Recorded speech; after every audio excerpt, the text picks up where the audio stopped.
Olá, amigos do Notícias Agrícolas, bem-vindos. Estamos no ar com mais um boletim de mercado, mais um boletim especial. Além de falar de mercado, eu estou aqui com meu amigo Marcos Araújo. Pode mostrar o Marcos aqui comigo, Renan?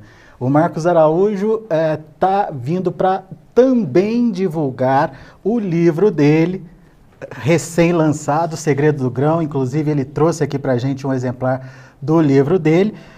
Justamente contando um pouquinho da história da comercialização, literalmente o segredo do grão, o segredo da soja. Marcos Araújo, muito bem-vindo, obrigado pela participação conosco aqui no Notícias Agrícolas. Dá um resumo para a gente desse livro, a gente fala um pouquinho de Chicago e depois a gente vai aos detalhes do livro, Marcos. Olá, Alexandre, boa tarde a todos, prazer estar com vocês aqui ao vivo hoje, obrigado pela oportunidade. Bom, são praticamente 14 anos dedicados à comercialização agrícola, 3 anos destes escrevendo o livro, que finalmente agora tenho o prazer de estar lançando aqui com vocês o livro O Segredo do Grão. Para o produtor rural, a comercialização agrícola é tão importante quanto a produção do grão. Afinal, o resultado financeiro é que define a permanência do produtor rural na atividade. Então, todos esses meus anos também como produtor rural, até o ano de 2003, plantando soja, milho, sorgo e outras culturas lá no interior do Mato Grosso do Sul, em Nova Alvorada do Sul, eu transmitir essa minha experiência, um pouco da minha vivência fora também do Brasil, trazendo essas novas formas de comercialização do grão, e aí pus tudo no livro O Segredo do Grão, e eu espero que seja do agrado de todos. E é muito interessante que tem detalhes importantes que vão te auxiliar no dia a dia da comercialização, né, Marcos? Até onde a gente acompanha, o produtor é muito bom da porteira para dentro, mas na hora de comercializar o produto dele, daí já é uma complicação danada, né? Sem dúvida, Alexandre. Com todos esses anos aí, o produtor criou, eu falando como agrônomo, sou agrônomo, o produtor rural já está muito qualificado dentro da porteira. Infelizmente, ele não dá uma devida atenção para a comercialização. E a gente vai ver que isso pode deixar grandes oportunidades de lucro para o produtor rural e com certeza faria uma enorme diferença para todos nós que vivemos do agronegócio. Queria aproveitar a sua presença aqui, Marcos, antes da gente entrar nos detalhes do livro, para contar para a gente um pouquinho dessa alta lá em Chicago hoje. Mais de 20 pontos de alta aí nos principais vencimentos. O que tem justificado essa mudança aí de patamar? Soja já acima dos 10,50, Marcos? Excelente. Graficamente falando, é um baita ponto aí de resistência. Os fundos de investimento entraram comprando bastante commodities hoje, não só a soja, principalmente o farelo de soja também com uma alta de praticamente 5% na bolsa. E aí, o grande combustível, a lenha para a fogueira, foi principalmente a Argentina. Todos esses efeitos de chuva, esse excesso de chuva na Argentina tem reduzido a área de plantio.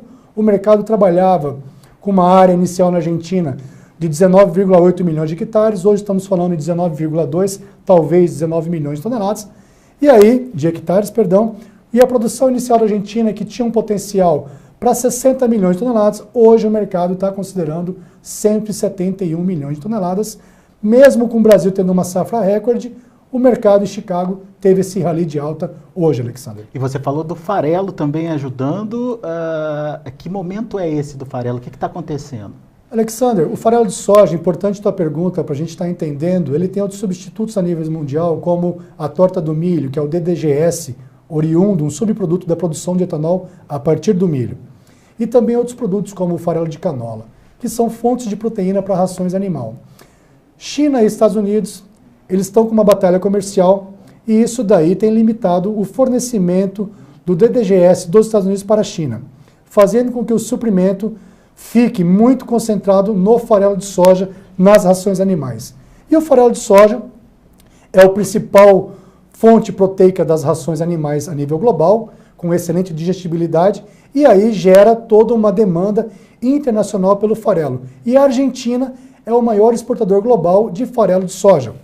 Eles exportam apenas mais ou menos 10% da sua produção em grão, todo o restante via farelo de soja, ou óleo de soja, ou biodiesel, que eles são grandes produtores disso daí. Esse temor, então, de que a participação da Argentina possa recuar nesse cenário, ou nessa venda de farelo de soja, está fazendo tudo isso acontecer? Justamente, com toda essa quebra da Argentina, que antes estimava-se 60 milhões de toneladas, hoje já para 51 milhões de tons, a produção argentina, teríamos então menos farelo de soja do principal exportador global, que é a Argentina, e aí o mercado global teria que partir para outras origens. E quais são? Apenas, Alexander, 4 países no mundo representam 90% da exportação de grãos de soja no mundo. Estados Unidos, Brasil, Argentina e Paraguai. Então, não tendo mais a Argentina nesse mercado, a demanda mundial vai migrar para o Brasil, que a partir de agora vem, historicamente, toma espaço como exportador, mas também os Estados Unidos, com uma safra recorde, teria espaço também para estar abocanhando essa fatia perdida pela Argentina. Dá para, então, prever aí para onde vai esse mercado? Dá para ter uma tendência aí, principalmente para o mercado de soja? Alexandre, interessante. Os fundos aí entraram comprando muita soja hoje em Chicago.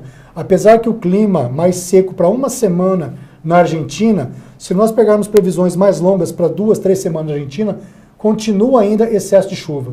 Isso daí pode agravar esse problema de desabastecimento de soja agora, dando aí impulso para uma continuidade da alta em Chicago. Muito bem. Bom, Marcos Araújo, o segredo do grão. Você preparou para a gente alguns pontos interessantes aqui do livro, né? Qual que é o seu propósito? Qual foi o seu propósito ao pensar nesse livro? Alexandre, como eu falei inicialmente, eu venho de uma família de agricultores do interior do Mato Grosso do Sul e participava com meu pai no dia a dia do campo. E várias vezes eu via que o meu pai não tinha sucesso devido ao resultado financeiro que não pagava os custos de produção. O ano era bom, tinha uma boa produção, mas o preço era ruim demais. E aí, na época lá, em 1998, a gente vendia soja por 18, 20 reais, uma saca de soja, uma arroba de boi a 32 reais. E aí não pagava os custos, né? Colhia-se bem e sofrimos bem com isso daí. E aí eu me formei em agronomia em 2002, de lá para cá dediquei-me à comercialização de grãos, me especializei nessa área de mercado de derivativos, tanto na BMF quanto nos Estados Unidos também. E eu espero que com esses conhecimentos eu consiga contribuir para a comercialização agrícola brasileira com a qualificação e profissionalização que é muito importante para todos nós termos a continuidade da vida no campo. Muito bem. Vamos começar então a sua explanação aí, Marcos, principalmente para mostrar o potencial que tem aí a produção de grãos no mundo, principalmente quando a gente relaciona isso com a necessidade de demanda, não é isso? Isso mesmo, Alexandre. Está aqui então a capa do nosso livro, apesar que é uma espiga do trigo, que é o simbolismo do trigo, né? Da abundância, da fartura, o pão nosso de cada dia. Então nós tivemos a escolha desse trigo para termos a capa do livro. Próximo slide, por favor. Aqui nós temos, Alexandre, o mapa global, principalmente, o mapa da pobreza no mundo e aonde estão os excedentes de produção. Nós observamos que tanto a América do Norte quanto a América do Sul estão os grandes excedentes de soja, milho e trigo. Falando do trigo, nós temos também aqui a Ucrânia, que concorre como um grande exportador mundial. Do trigo, nós temos a própria Rússia, a Ucrânia e a União Europeia, que são outros exportadores.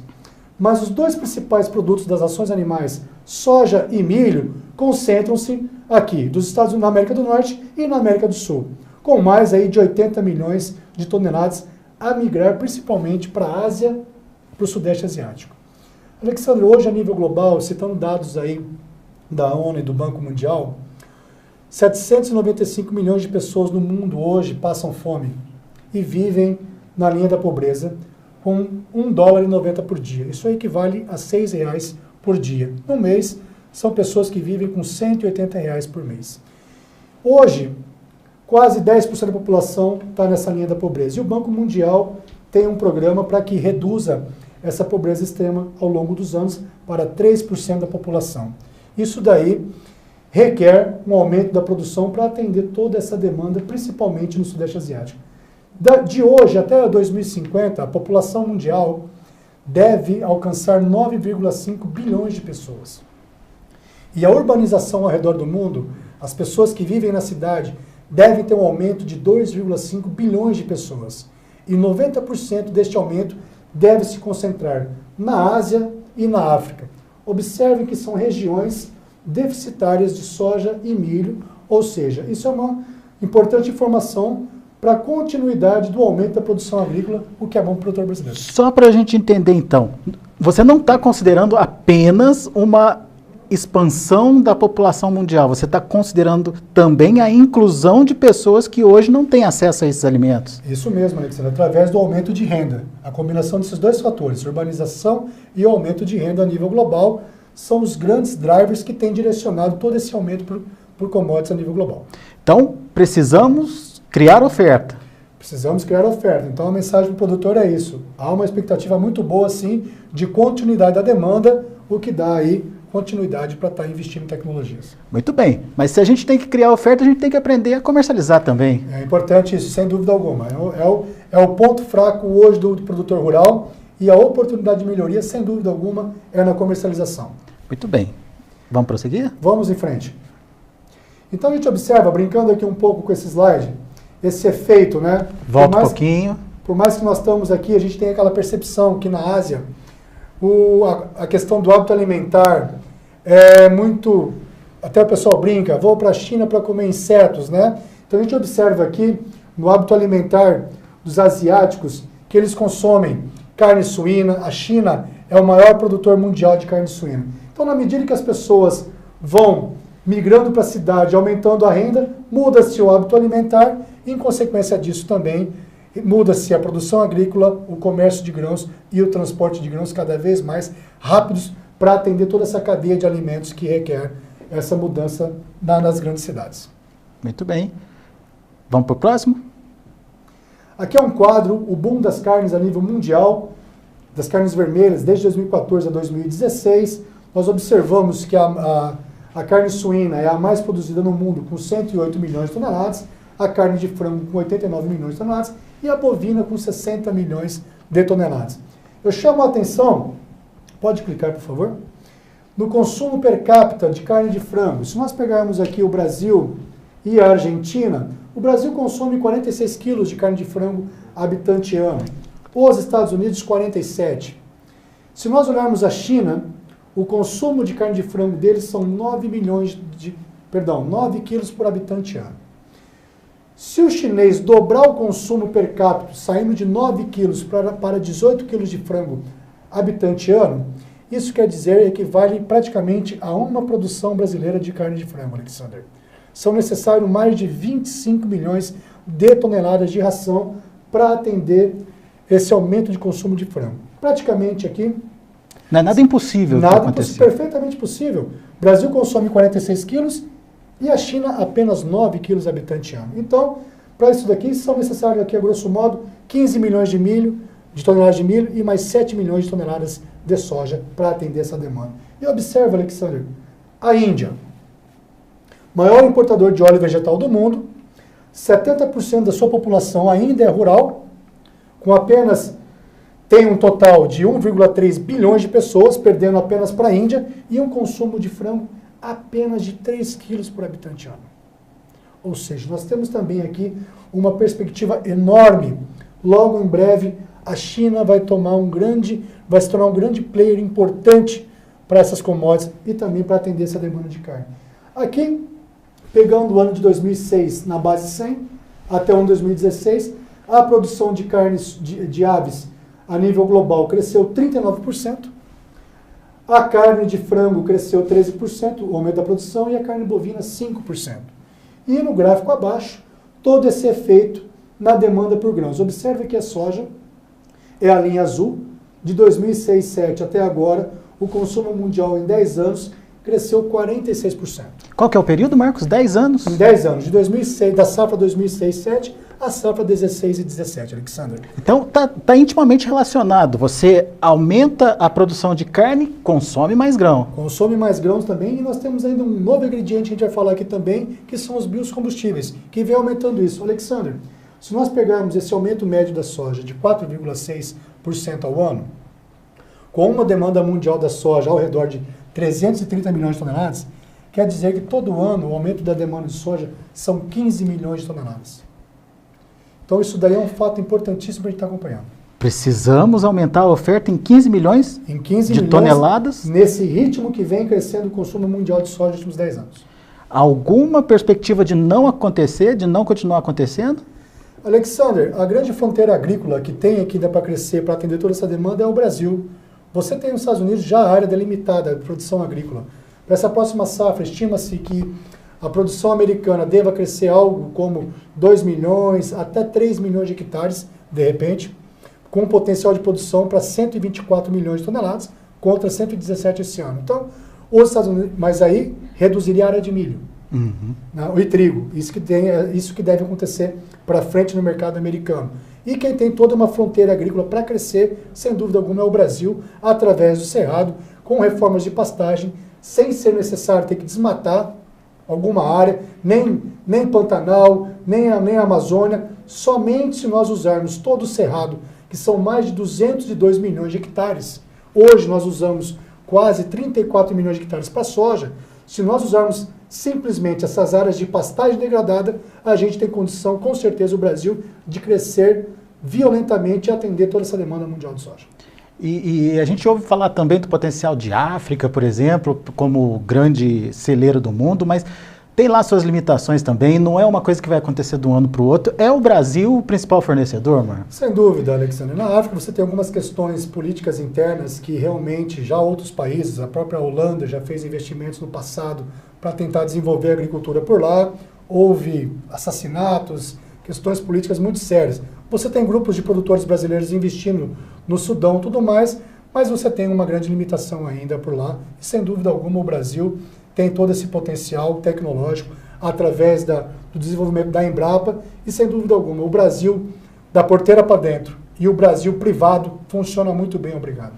Olha só o potencial que a nossa produção agrícola tem, portanto, essas informações são muito importantes que vão direcionar aí o futuro da produção e o Brasil está incluído nesse futuro aí e muito bem incluído. Vamos para o próximo, Marcos. Daí sim, os biocombustíveis também participando desse consumo de grãos, né? Nós vimos lá aquele aumento da soja em 46%, o próprio milho, Alexandre.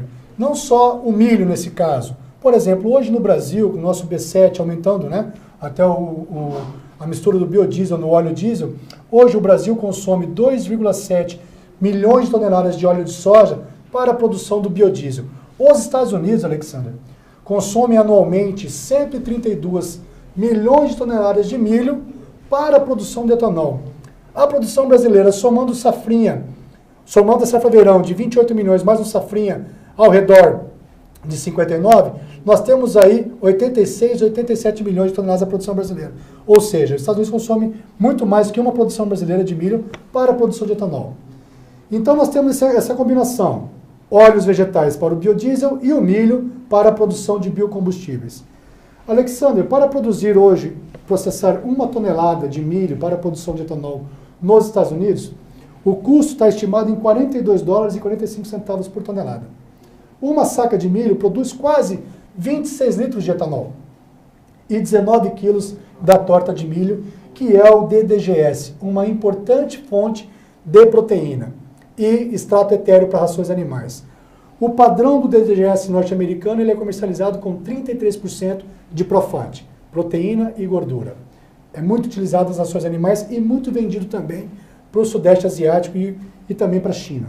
Mas agora esse comércio norte-americano, Estados Unidos e China está limitado devido ao embargo que está vindo dos países. Se nós projetarmos, Alexandre, uma produção de etanol a partir do milho para o Brasil, lá para o norte do Mato Grosso, considerando esse custo de 42,45 e um dólar futuro de 3,38, falando do milho safrinha, equivale que um custo de produção do milho para etanol seriam R$ 143,48 por tonelada. Simulando que o etanol na usina fosse vendido a R$ 1,50 o litro e que o preço do DDGS seja 120%, que é um padrão americano, sobre o milho, 120% do valor do milho é o que vale o DDGS, quer dizer que, para uma indústria instalada no norte do Mato Grosso, próximo slide, por favor, clique.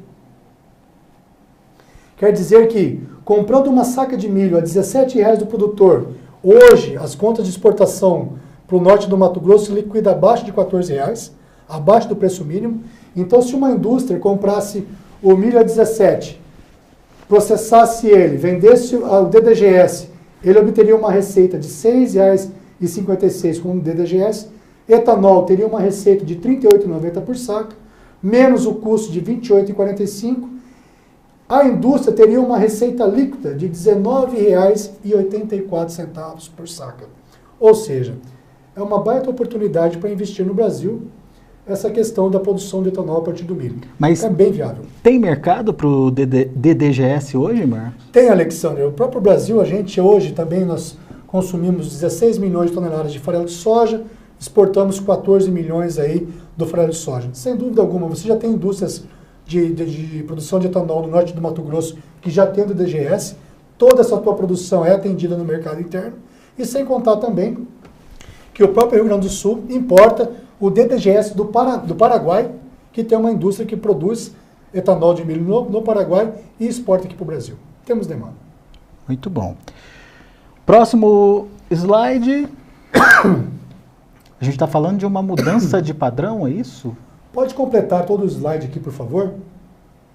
Aqui pegando como fonte o meu amigo Eduardo Vanin, que me ajudou também na elaboração dos dados. Até então, antes de 2005, Alexandre, nós tínhamos um padrão das commodities que era um choque de oferta. A linha de cima aqui é a linha do petróleo e embaixo o preço da soja.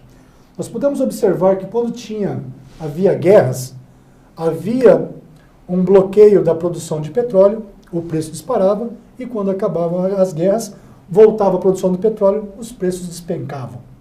É aquela velha história, subia de escada e caía de elevador. Para a soja era a mesma coisa, mas porém quando havia quebras de safra, os preços subiam, quando normalizavam as safras, os preços caíam. Até 2005, nós tínhamos uma média do preço do bushel da soja em Chicago de $6,05 e o barril do petróleo a R$25. A partir de 2005, com todo esse efeito, essa aceleração do urbanismo, aumento de renda fora dos países envolvidos, fez com que a demanda por commodities crescesse violentamente. E a partir de então, nós temos um quê? Uma inflação de demanda. E essa inflação de demanda hoje traz a um preço médio do bushel da soja de $10,55 e o barril do petróleo a $75 o barril. Você está me dizendo que então inverteu esse padrão. Antes era ditado pela oferta, que que o preço variava de acordo com mais ou menos oferta, agora é a demanda que pontua. No mercado, Alexandre. Você vê que quando você tem uma grande queda acentuada das commodities, incentiva várias indústrias ao redor do mundo. Se cai muito o preço dos grãos, do milho, da soja, você tem uma cadeia de biocombustíveis. Hoje no Brasil, a usina de biodiesel, as usinas trabalham com pelo menos 50% de ociosidade. Então, quando isso cai, você motiva muito todas essas demandas a acionarem toda essa produção de carne a nível global. E a população, não só no Brasil, fora do Brasil, com renda, requerem mais comida, comendo fora, podem pagar mais caro por isso e puxam daí as commodities para cima. E aquilo que você já falou da demanda crescente. Constante. Isso aí. Muito bem. O que é o próximo? Vamos ver? Aqui, Alexander. Aí é um segredinho do livro, é isso? Aqui é o segredo do grão, é a proposta que nós estamos apresentando do nosso livro, que é uma oportunidade de comercialização, uma nova alternativa que o produtor, tanto o produtor como o cerealista, a indústria esmagadora, o exportador, negociar os seus grãos via bases. O que é o bases, Alexander? No mercado brasileiro a gente conhece ele como prêmio. O bases nada mais é que a diferença de preço entre o mercado físico e o preço do contrato futuro praticado na Bolsa de Mercadorias. Então, eu conhecendo esse histórico de diferença de preço, sabendo esse histórico, e aí no livro eu ensino a como construir esse histórico de bases, o produtor vai ter condição de avaliar se o preço do grão praticado na sua região é justo ou não, de acordo com o que está Chicago, dólar e o basis histórico para a tua região. Você está dizendo que o basis praticamente tem a mesma variação ao longo do ano, ou a mesma variação no período, é isso? O basis, Alexander, o basis local, praticamente ele sofre influência da oferta e demanda local, que é o principal fator de influência nesse basis, a curva de preço em Chicago e o efeito da taxa de câmbio. Por que a taxa de câmbio? Aqui no Brasil, as principais commodities, soja e milho, têm o seu preço de formação praticado na Bolsa de Chicago. E de acordo com a taxa de câmbio, nós podemos ter uma mudança desse basis. Se o sojicultor souber os bases nessa tua região, por exemplo, em Sorriso, no Mato Grosso, na primeira quinzena de janeiro, historicamente o basis aqui é $1,25 abaixo de Chicago.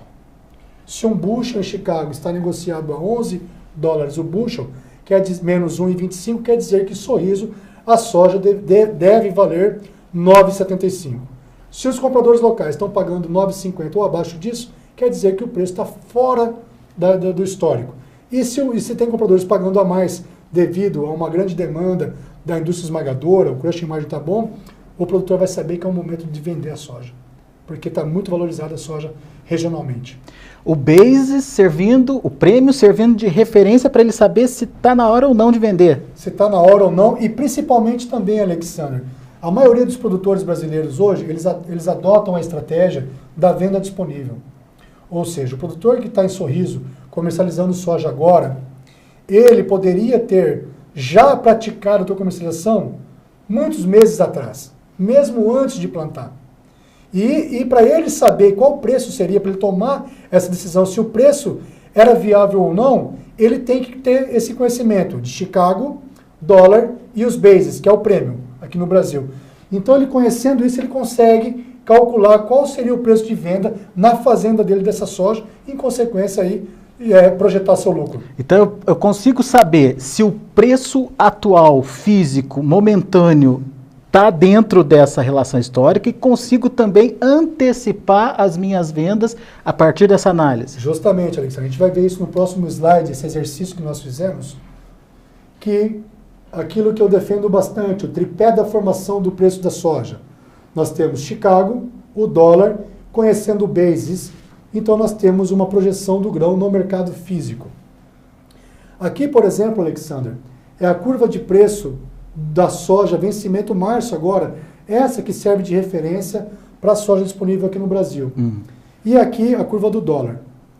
Historicamente, como eu falei, na primeira quinzena de janeiro em Sorriso, a soja no mercado físico, vamos lá, ela é mais comercializada $1,25 abaixo do preço de Chicago.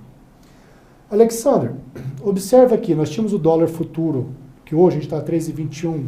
Lá em fevereiro do ano passado, a gente poderia ter travado ele a 4,55. O bushel era 8,80, nós tivemos um rally, o bushel batendo 11,35.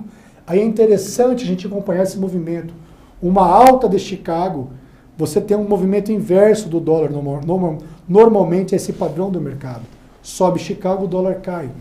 Para o produtor rural, o mundo perfeito, a tempestade perfeita seria um rally de alta em Chicago e também o dólar tivesse a 4,55.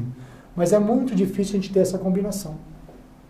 Eu chamo a atenção aqui para o produtor rural, em final de maio do ano passado para começo de junho, uma soja agora para entregar até a primeira quinzena de janeiro em Sorriso, se o produtor tivesse conhecimento dos bases, eu vou pegar aqui, por exemplo, para a primeira quinzena de janeiro, $1,25 abaixo.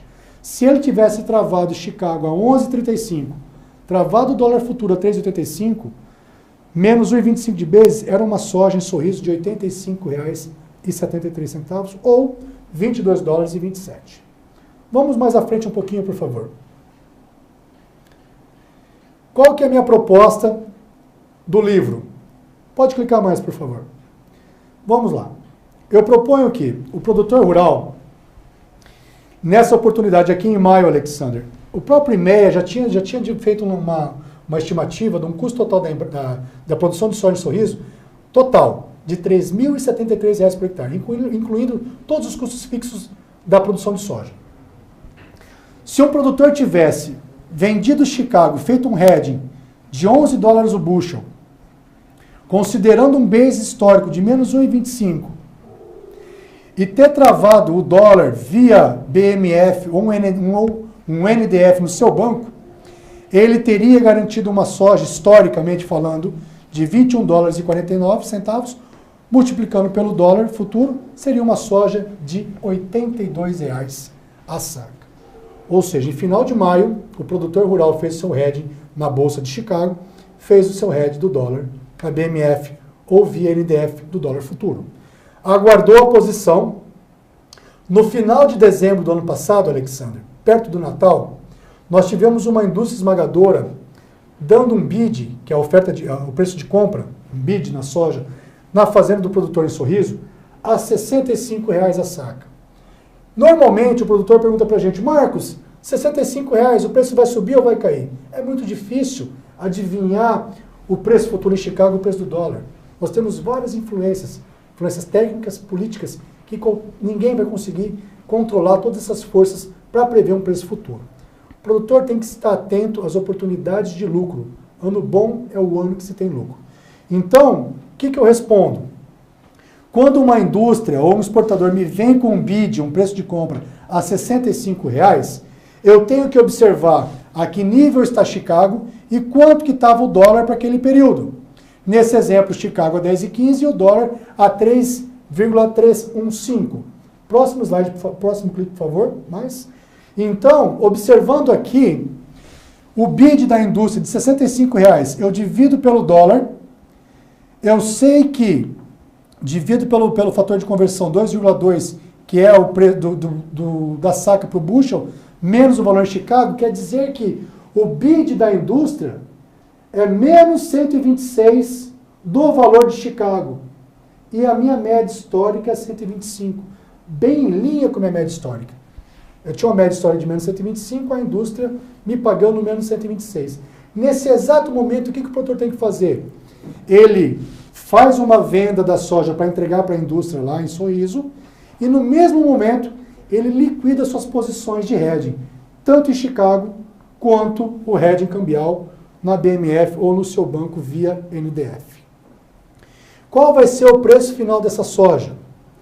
Se o produtor vendeu Chicago a $11 o bushel, recomprou a posição a 10,15, ele teve um ganho de ajuste diário de 85 centavos por bushel, isso equivale a $1,87 por saca, vezes o dólar do dia que ele teria travado esse preço, teria um ganho de R$ 6,21 por saca no seu hedge em Chicago.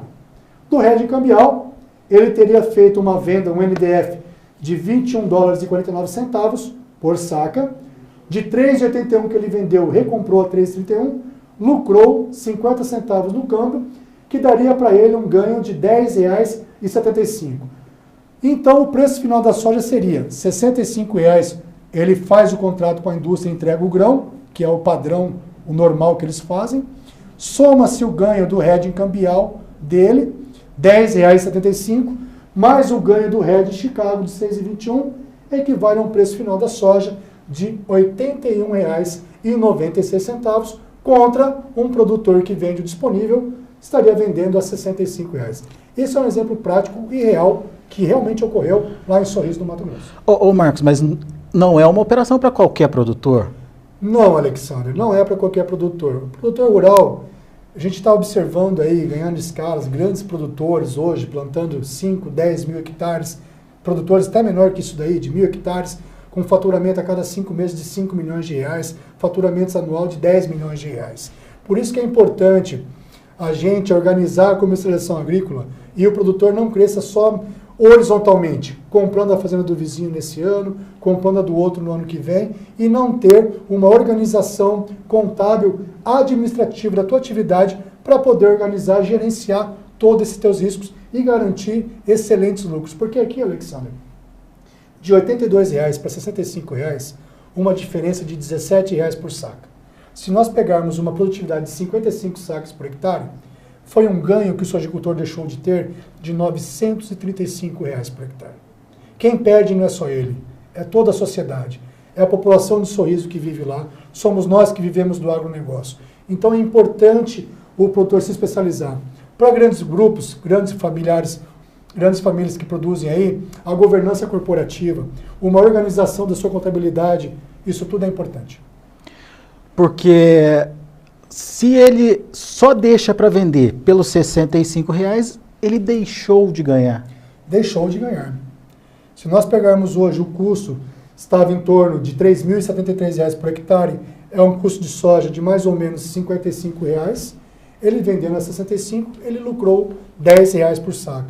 Mas ele perdeu boas oportunidades de gerenciar o risco da soja aqui, fazendo vendas antecipadas, né, antes, como eu usei um exemplo aqui, em maio do ano passado, ele poderia já estar garantido soja agora para janeiro a R$ 82,00 ao invés de 65 que ele plantou, esperou, o mercado mexeu e aí perdeu a oportunidade. Então vamos lá, vamos repetir isso aí que é interessante, Marcos. Você está sugerindo aí pelo menos 3 operações diferentes? Sim, para você fazer o preço final do grão, Alexander, você vai ter que gerenciar esses tripés da formação do preço da soja, principalmente Chicago e o dólar. Para que eu tenha acesso às operações, para que eu tenha acesso a Chicago, eu tenho que ter um cadastro junto a uma corretora credenciada à Bolsa de Chicago para que eu faça minhas operações de hedge. Para que eu faça uma operação de câmbio, eu tenho também que ter um cadastro na BMF ou um cadastro junto ao banco. Por isso é importantíssimo os produtores organizarem os faturamentos das fazendas, organizarem os balanços, porque quando você vai a um banco, ele quer ver a liquidez do produtor rural para permitir os seus limites de crédito.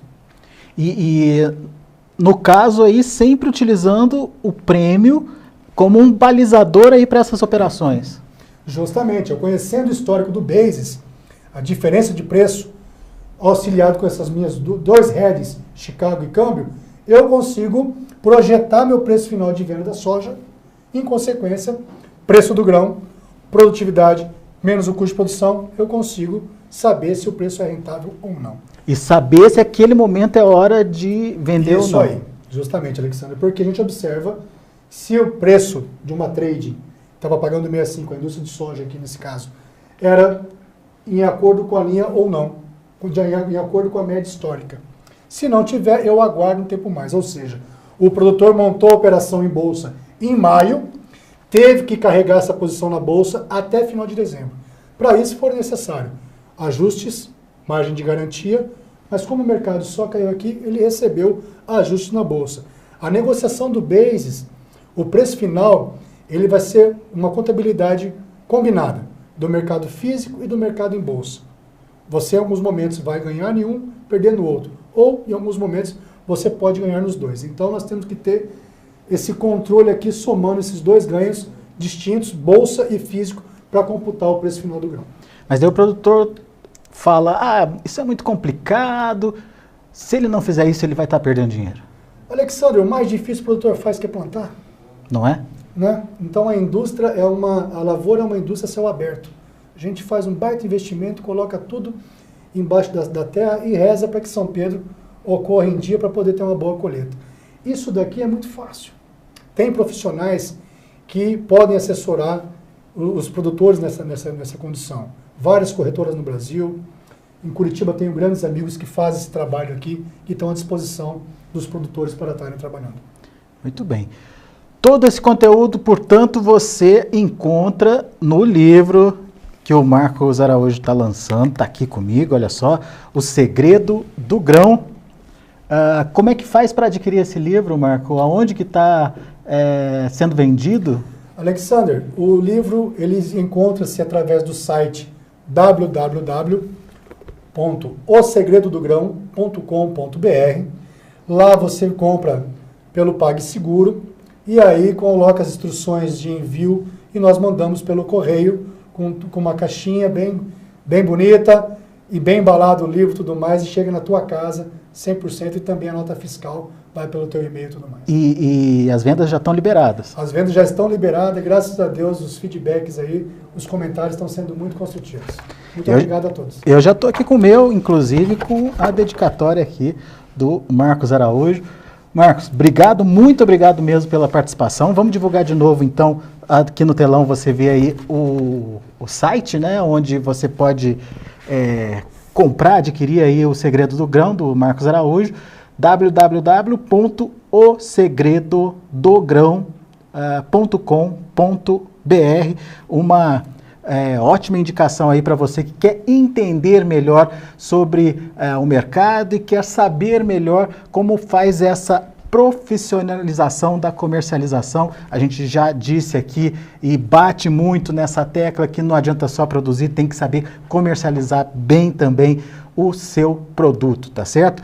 É a diferença, naquela continha que o Marcos fez, dá pra gente perceber bem a diferença de quem faz uma comercialização profissional daquele que faz uma comercialização meia boca, só contando com a sorte, enfim, com as variações que todo o mercado tem, né, Marcos? Às vezes a diferença é... tremenda, né? Não é? Como nós falamos, R$900 por hectare, R$935 por hectare. Para um produtor de 1.000 hectares, nós estamos falando de R$935 mil, Alexandre, em 5 meses. É um belo dinheiro. Não tenha dúvida disso. Como a gente fala lá, dá para ir no baile. Oh, com certeza. Meu caro, muito obrigado pela sua participação aqui com a gente. A gente vai ficando por aqui. Eu agradeço também a participação de todos aqui conosco e não deixem de adquirir ali o livro do Marcos Araújo, O Segredo do Grão, o comércio de commodities agrícolas, bastante interessante, tá certo? Continue com a gente. Daqui a pouco a gente volta com outras informações e mais destaques para você.